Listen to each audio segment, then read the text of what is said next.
Everyone in You chat can there, hear us? everybody? I can hear with no delay this time. Awesome. Yep. I can hear you guys good too. It's all good. Better to take the time to get it right and set nicely. And there we Ran, go. Shern goes it. Yeah, we're good. I didn't even panic that bad, everyone. This is amazing.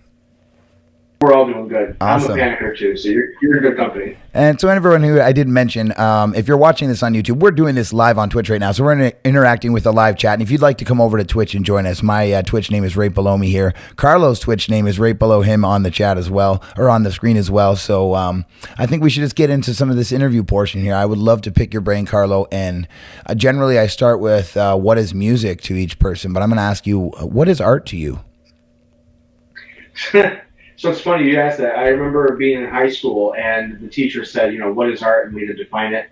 And I honestly, I pulled the Gen X card, and I just said art just is, man. I just like literally just didn't want to overthink it, and I feel like that's kind of come into it for me too. It's something that I enjoy, and I feel like art is not something that's limited to. Um, I think art is more about vision. I don't mean necessarily what you see. I think it has more to do with what appeals to your brain and how you imagine things. So whether that's musically, whether that's visually through drawing or painting, poetry, I really don't care. It's a creative outlet that without it you wouldn't be as happy. There, that's my best definition. Right.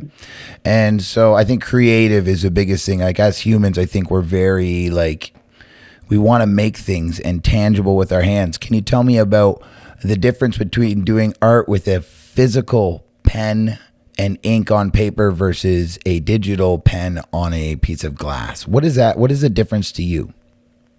So if someone had asked me before I tried this, I would have said that guys don't judge. I would have said that digital art is not art; it's more design. I would probably have had to eat those words because I will tell you my journey into digital art, which has only been about the last 9 months, has unlocked so many more, no pun intended, layers into what I enjoy out of it. I was a strictly pen and ink artist, and even then it was just letters, sketching, usually felt pens, some chisel tip markers, but that's it, or using a fountain pen for doing calligraphy. That was my art for the longest time, and that's where I pretty much honed was just those things.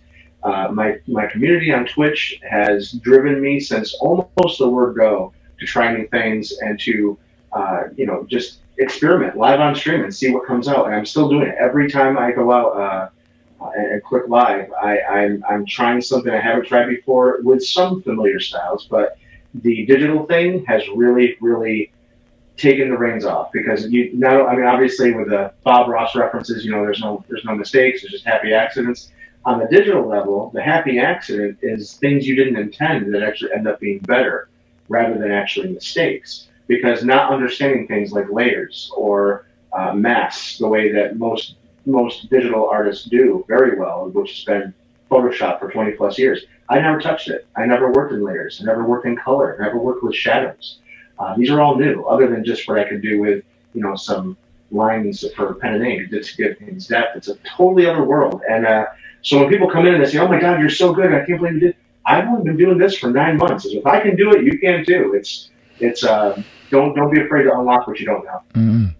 So, do you think that digital art allows you to be more creative, try more techniques because the accident isn't an atrocity? I mean, with pen and ink, you can't just try a shadow and then blow your whole image out. With a digital ink, you can give it a shot and then backwards we go in a whole step. So, explain to me how that has allowed you to be more creative and expand your horizons? So to answer your first question, it's unquestionably better.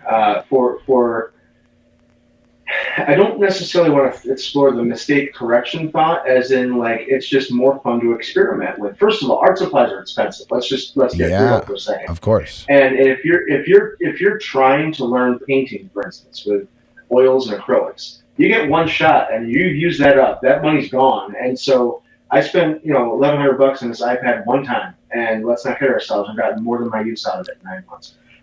And I'll tell you that short of the tech breaking down, it's every canvas is free, every paint swatch is free, every brush is free. I mean, okay, that's not true. Procreate, the app I'm using, I've bought a few brushes because essentially what that means is that I don't have to make my own specifics. Someone else knowing what I want to achieve has already done that for me, and okay, take my money because I don't want to mess with that. So the digital aspects of it completely rebooted my interest in art. Not that I wasn't already off and running, because my first year on Twitch, for the most part, was just, I'm not going to say regurgitating, but doing what I already knew how to do, and without sounding vain, it was just basically impressing people with something I hadn't really evolved much in 30 years, and so now that I'm literally learning live in front of people. Live learns something the musicians Yeah. know very very well.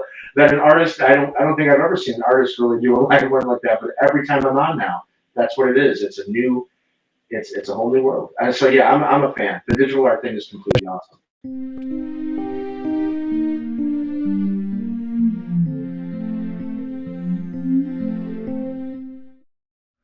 Happy day. We're good. Back clear again. I Are you still so good? so guys in chat, it just went out some point. Oh, that's weird. I mean, I didn't do anything. We're gonna blame that on the digital gremlins out there. See, All right. digital art good. Digital sound bad. Yeah, exactly. Well, just technology is tough, man, and I explain this to a lot of streamers, and since we're both streamers, we can go off on this tangent. Yeah. We're producing a television show, or trying to produce a television show live at this point. Staying straight. Yep. We're literally trying to make sure the sound is good, the camera angles are good. We can bring in a virtual person. We have graphics and all these stingers and things, and it's quite tough to do. So, how was that learning curve for you? And was it? How do I say this? Was the juice worth the squeeze after all the learning you had to do?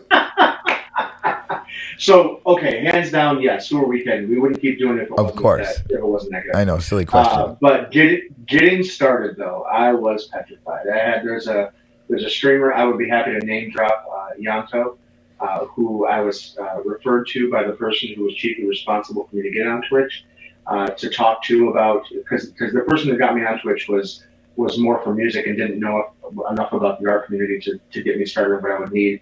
So they referred me to this other person, and I probably lingered for 3 weeks of sweating details I did not need to worry about, because of, well, okay, let's say performance anxiety. I mean, like you said, we're producing a TV show. Who doesn't go? What reporter doesn't take a few tense breaths before the camera goes live? And that's with a whole fleet of other professionals knowing their own craft that are at their disposal. And we're soloing this. Maybe we might have one person helping us. Maybe we might have a handful of mods.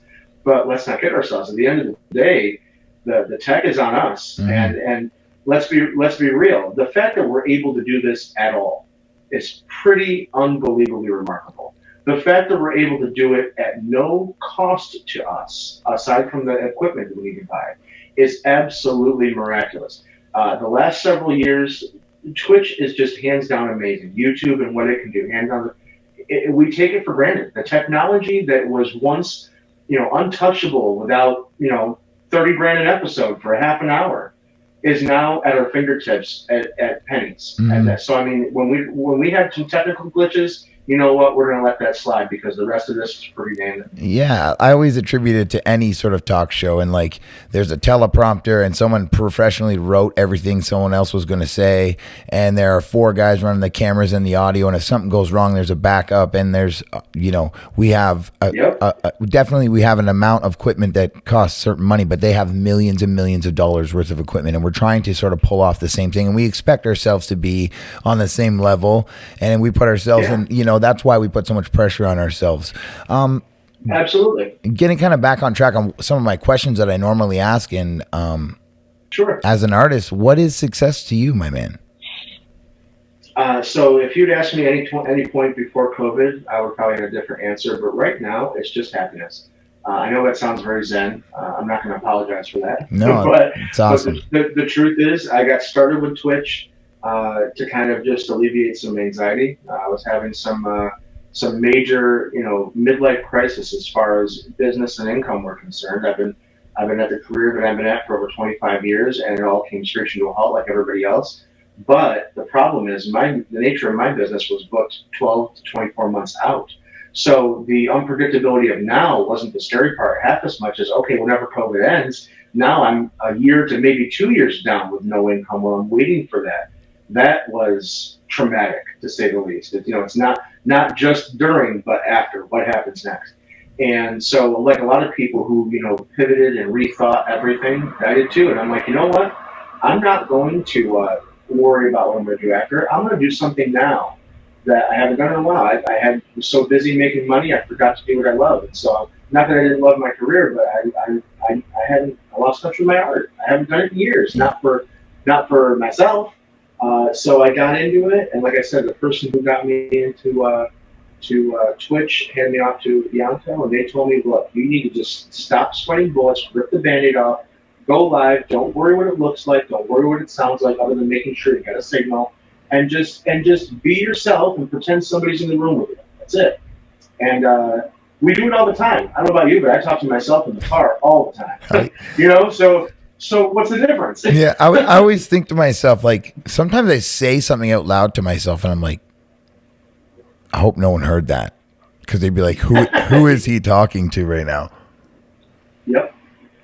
So that's great, man. Yeah, it's also like, like, especially with this podcast, like, I mean, there's a certain art to trying to like keep a conversation going in a certain direction and stuff like that, and keep the stream flowing and not get these like sort of dead moments that happen. And but at the same time, like I said, we've had twice now the audio go out. I'm not going to pretend that didn't happen. Like that's part of a live show, and that's like something that I want to get to is a lot of artists do art in the privacy of their home, in their studio, with no one watching them, and they get to swear and crumple up the paper and throw the garbage out and do all these things. You're doing it in front of an audience, man. So how is that difference to you that you've kind of made visual art a performance art, man? So you know what, that's a huge deal. Two-part answer. I think that what happens live, what we're doing right now is, I feel like, the full evolution of reality TV. Right. It's like before it was, okay, let's break the fourth wall. We'll call that reality TV. And yeah, it was. But then it got scripted. And now it's not reality TV. Right. Now it's a shadow and a stupid version of itself. Right. Parody of reality. This is true. Right. Yeah. Right.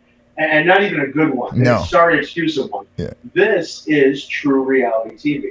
Even if it's being produced, even if it's being manufactured, it's still real. Yeah. And so coming back to the part two of what you asked, and now I'm losing my brain is swirling off on another direction. The last line of what you mentioned was... What did I ask? Chat, what did I ask? Because I forgot. So it was, I kind of had to say that. How did you make it performance art? Like you made visual art performance art. Yes. Sorry. So thank you. No, thank you. I'm glad you brought that in. So going to the question, I get a lot of people. I'm going to answer the question with a question.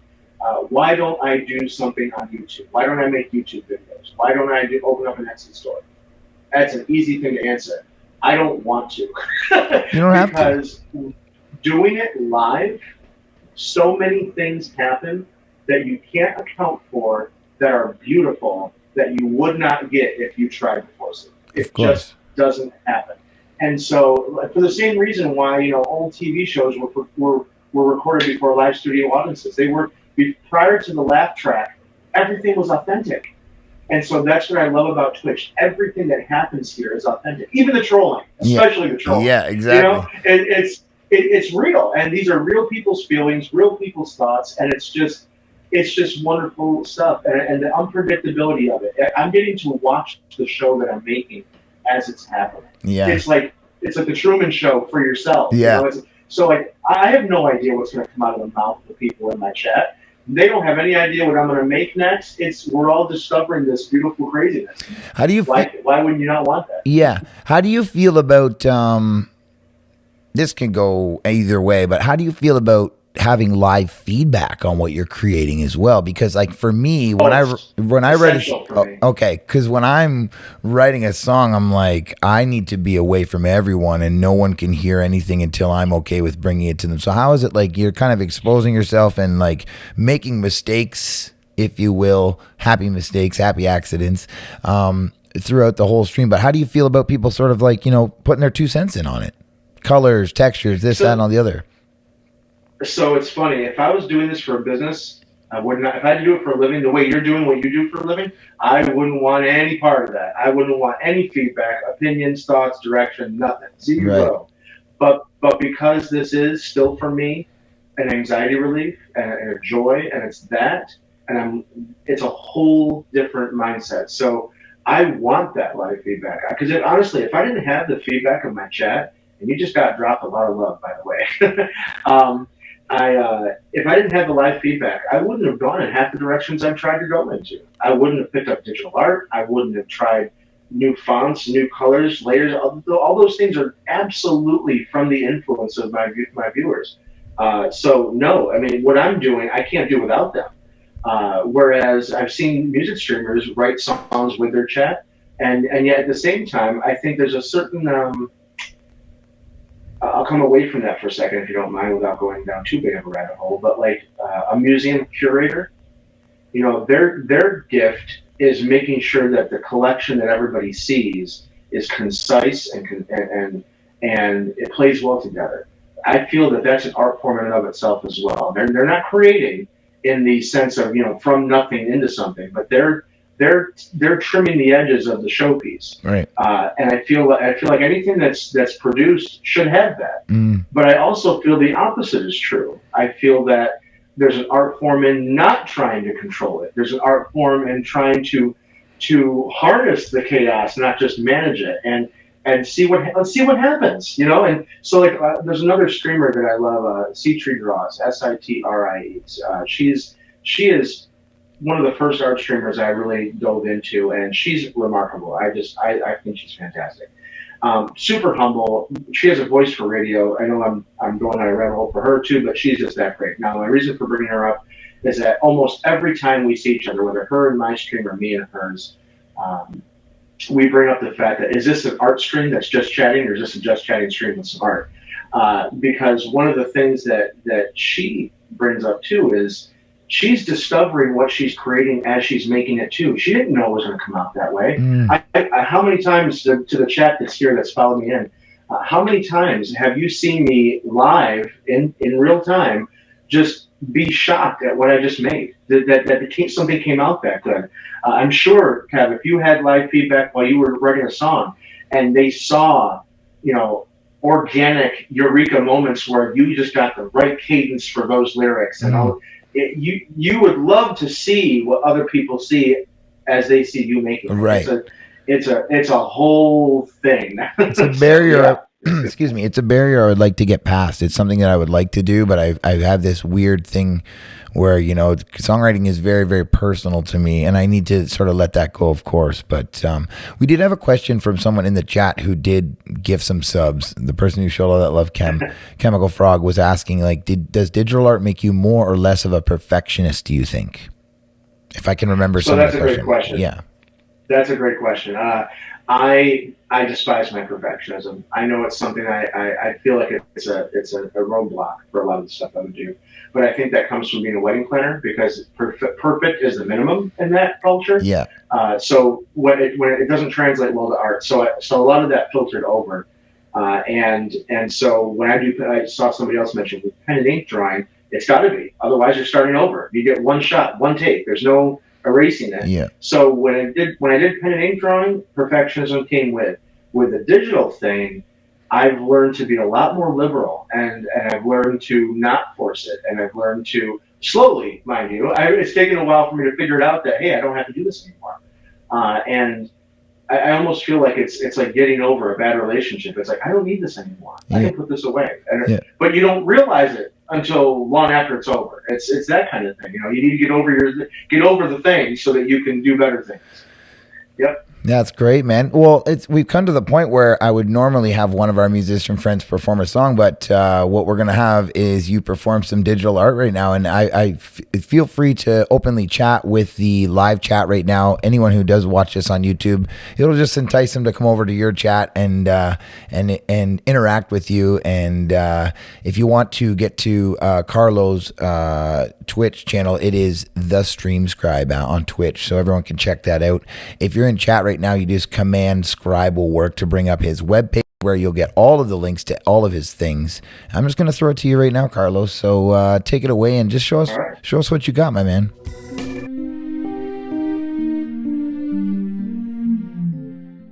a little bit uh, similar to what I do when I'm on screen, and you're going to see everything that the camera picks up. I usually have that perfectionist part of me that doesn't let people see the the toolbars and whatnot. So let's do something for Hugen, who was waiting for who was in my chat just a little while ago.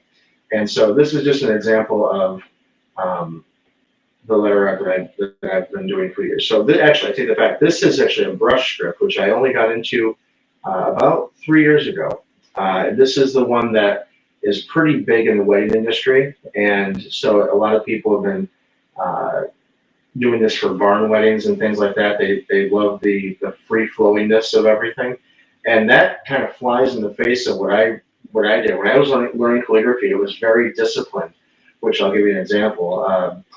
The discipline of the calligraphy that I learned was very much, okay, this stroke and then this stroke and then this stroke and then this stroke, and you make your letters like you build Lego blocks. And so going from something that was so precise and linear to something so free flowing was a challenge, which probably, if you will, was the precursor to learning the digital part. Is that I didn't I stopped forcing a lot of the things that I was trying to do, and so that's what made it that's what made Twitch such a huge asset. Was I stopped forcing myself to learn things the same way, to do the same things the same way, and so yeah, my chat has been the biggest single aspect of what I've tried to do, and I would not have done it if it wasn't for the people who have been the biggest parts of my community. The linearness going away, the the attempts to do things in color and layers.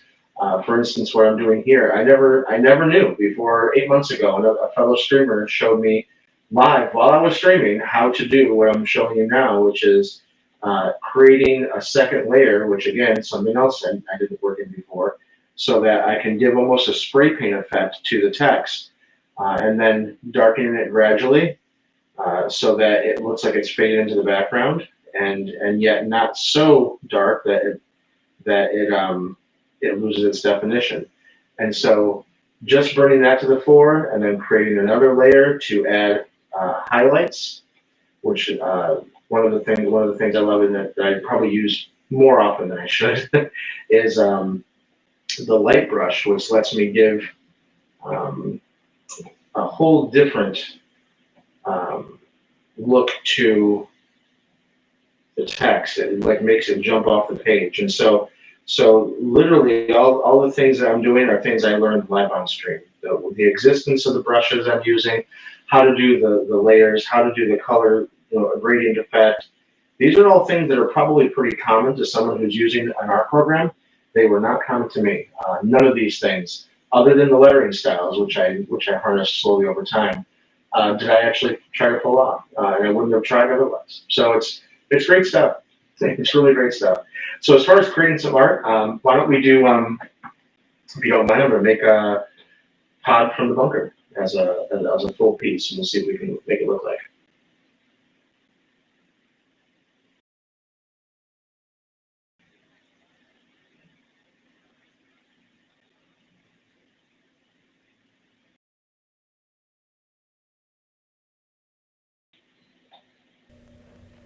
Carlo, this is absolutely awesome. I'm going to chime in a little bit while you're here doing this and just talk to you a little bit about the lyric video that you're actually working on for me. I sure am. It's unbelievable what you can do. So a lot of people who do watch videos on YouTube, they watch lyric videos of songs so they can learn the lyric of the song, of course, and they're animated and they kind of come onto the screen as they're being written or jump onto the screen. They're very different sort of graphic design techniques that go into that. And I love what you do. And I thought to myself, man, if I could just ask this guy to put his touch onto the lyric video for Aces, that would be awesome. Can you talk to us a little bit about how technology can be your worst nightmare at the same time doing digital art?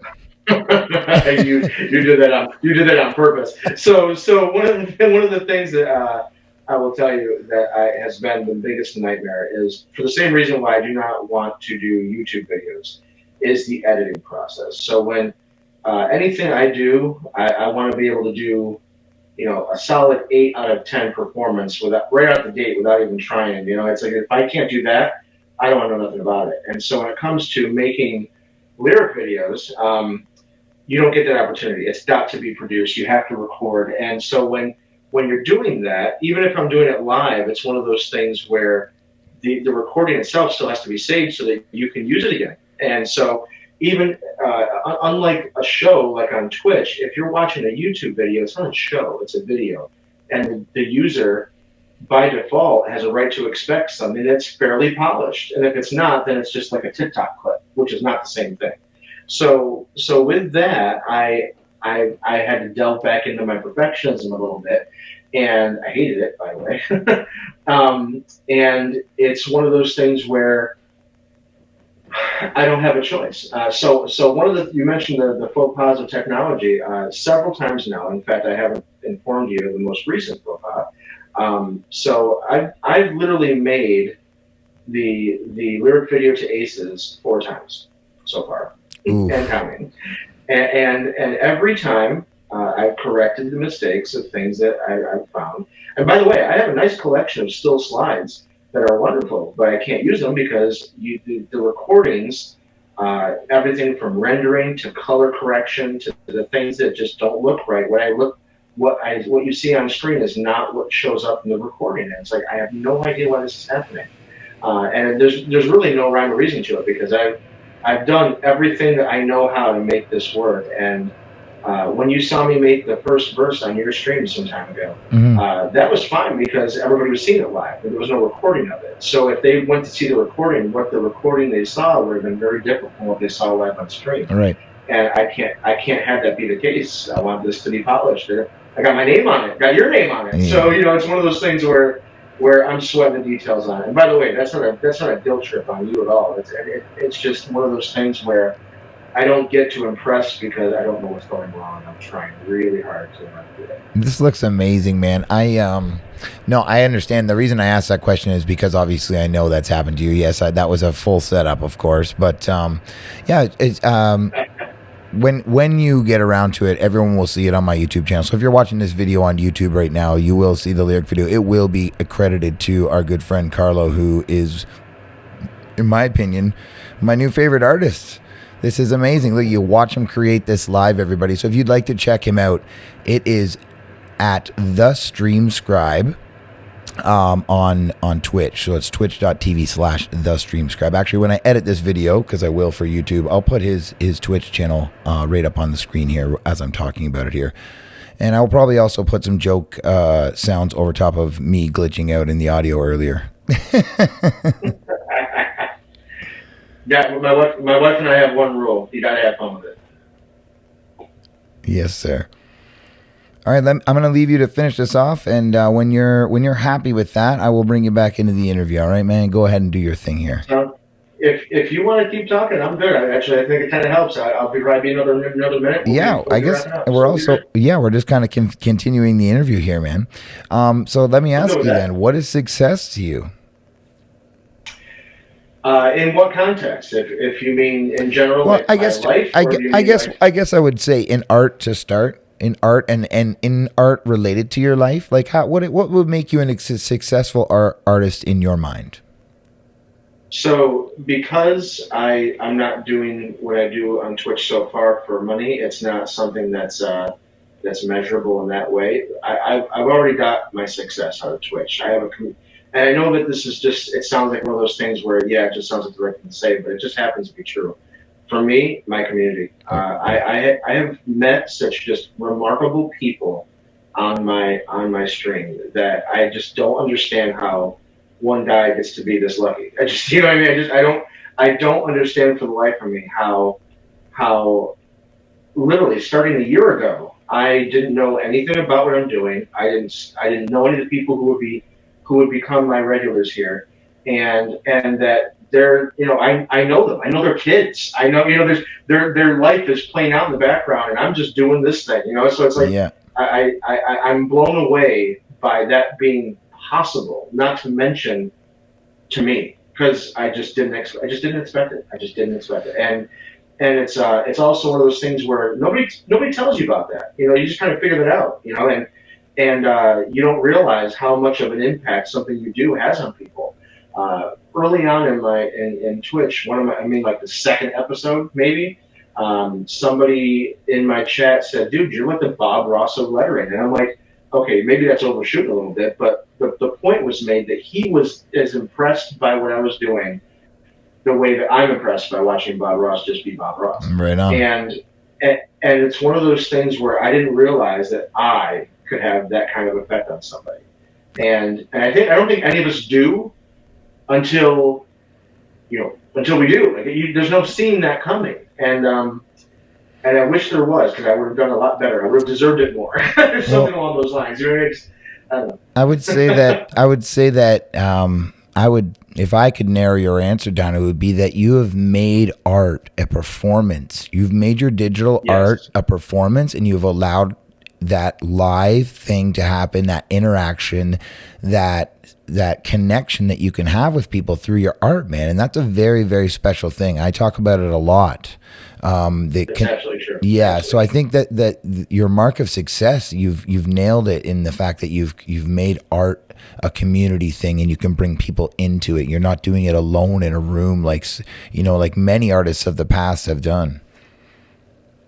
I'm going to go so far as that many artists of the past had to do. There was no other place to do it. The only place you ever saw that were like graffiti artists. Yeah. And that was frowned upon. Yeah. So, it's one of those things where, I think that without sounding, like a corporate company man, I think all of us owe a big thank you to platforms like Twitch, because they have single-handedly, and the pandemic only made it more pronounced, because it was literally an impossibility not that long ago. And even though the technology was there, it wasn't there because the infrastructure of internet wasn't there. Right. Not like it is now. Only since the 4G thing kicked in fairly recently, by comparison, was that even something that we could even dream about, really. And so, I feel like to kind of bring your answer to everything, success is being grateful. Yeah. And in the moment, and overall, to be able to do what you do in front of other people who want to be there right now. Mm-hmm. Absolutely. Because as a live musician, when you do a bar gig, you have maybe a handful of people who just happen to be in the bar when you first get there. Maybe you have another handful of people who actually come to see you, but it's a cosmic dice roll. Like, you may get enough people, you may get not that many. Right. And you got to crank out your product like there's 1,000 people there, and if you don't, then you're just kind of this guy's not that great. You know what I mean? So you got to. And Twitch doesn't have that problem. You can be, whether there's one person or 1,000 people, it feels the same to you. You're doing what you love to do. And so, Right on, dude. That looks absolutely stunning. Thank you so much for that. Can you make that full screen for us? Do you have the ability to make the iPad? Absolutely. Look at that, everyone. Gorgeous. Within 10 minutes.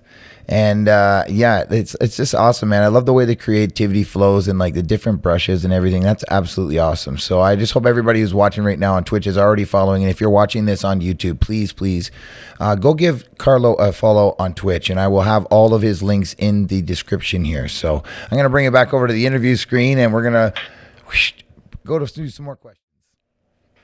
Sounds good.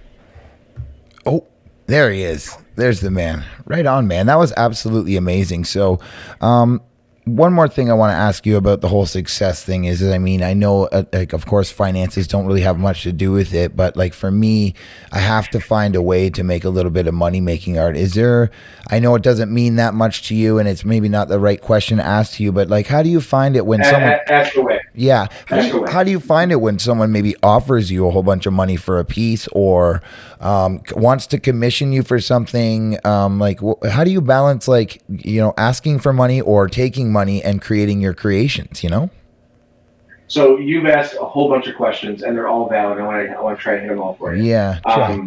So number one is, if you'd asked me 2 years ago, my answer would be very different. And 2 years ago, I was career oriented. Like I said, I've been a wedding planner and producer for almost 25 years, and uh, so I have an events background, just like what you do. I'm not a musician, but almost every other angle of it. And anything I had done before, I had a value on what I did for my time, for my effort, for what I know. And so, consulting, I charged $150 an hour, and it was worth it. It was a deal to the people who needed to know what I knew. But when it came to my art, I didn't take my art seriously. I didn't actually call myself an artist. My moderators pick on me, and deservingly so, for only until recently when I tried drawing, not just doing letters and trying to branch out.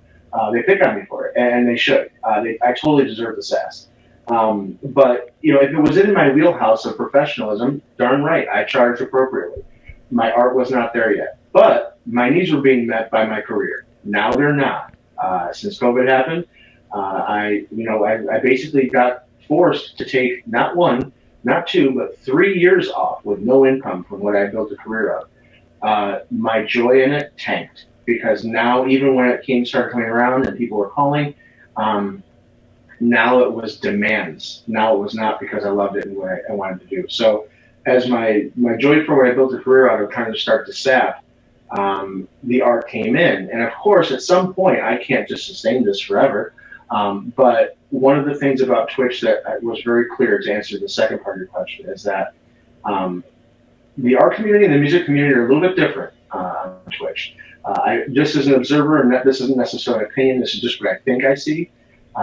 Musicians have it easier in some aspects, whereas an art streamer has it much easier in other aspects. The numbers are more visible and more important to a music streamer, whereas to an art streamer, the loyalty is more important. We want people who are there wanting to see what we do without knowing what it's going to be. There's no request list. There's just, hey, how's he doing that? What's he going to do next? Whereas in a musician, you want to see the continuity. You want to see them do the song that they love, and they want to have the interaction. So for music streamers, the numbers are important, and so I don't get maybe 20 to 40 people any given time watching my stream, and some of the better known music streamers, they have 100 to 150, whether they're partnered or not. There's a bunch of people that say, hey, can I hear my song? And they're there, and they watch the whole stream, and they just, all these things. So that how you rate success varies depending on what kind of streamer you are.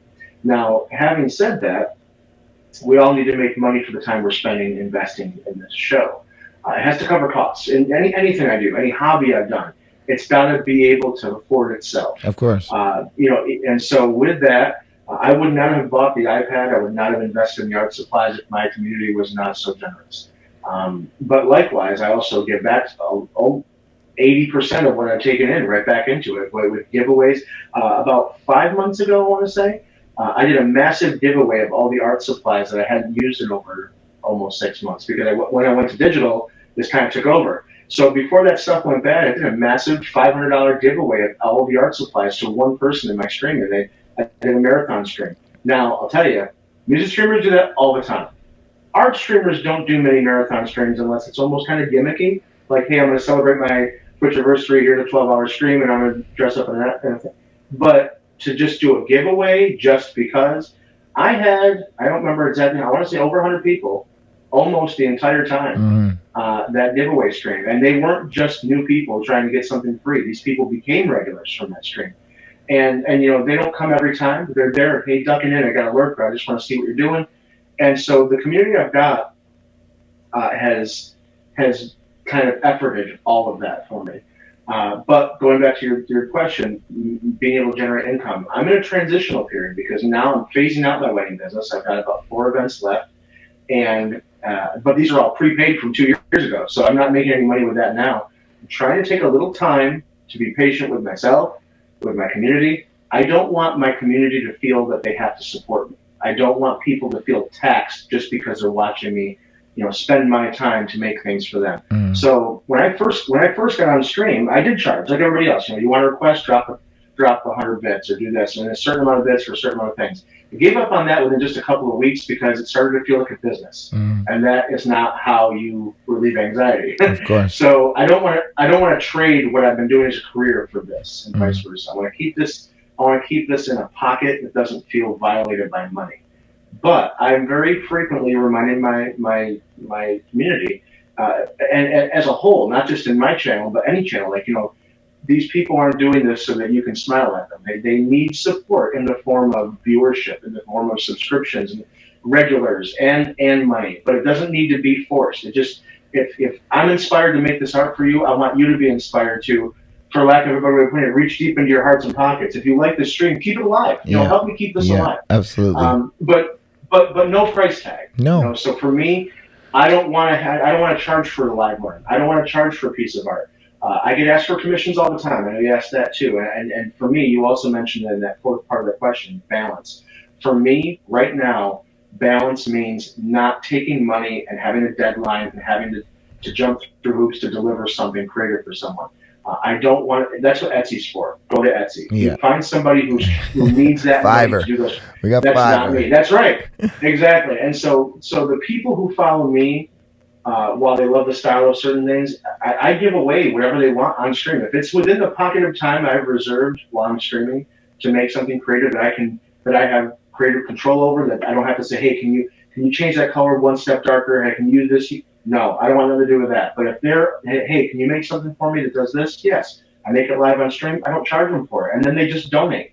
And I'll tell you, I've made enough on Twitch with people just being generous that if I tried to manufacture pieces and sell them at an art show, I wouldn't make a fraction of what I make on Twitch. So the same goes. Sorry, I don't mean to cut you off, but the same goes for me. And I just want to I just want to second everything you're saying. Like, I don't charge for requests. You can come into my thing and watch and request a certain amount of songs. Of course, if you are subscribed, you can request more songs. So there are perks to actually, spending a little bit, but you can request free songs. And often, like you said, like I did this with my CDs back in the day. There was no price on it. There was a box and it said, whatever you want to pay. What do you think this CD is worth? And it can be in the form of a compliment. It can be a form of a host, a rate, a share. Honestly, I think one of the biggest things for me as a streamer is asking another one of your friends who you think might be interested in my stream to come over and check it out.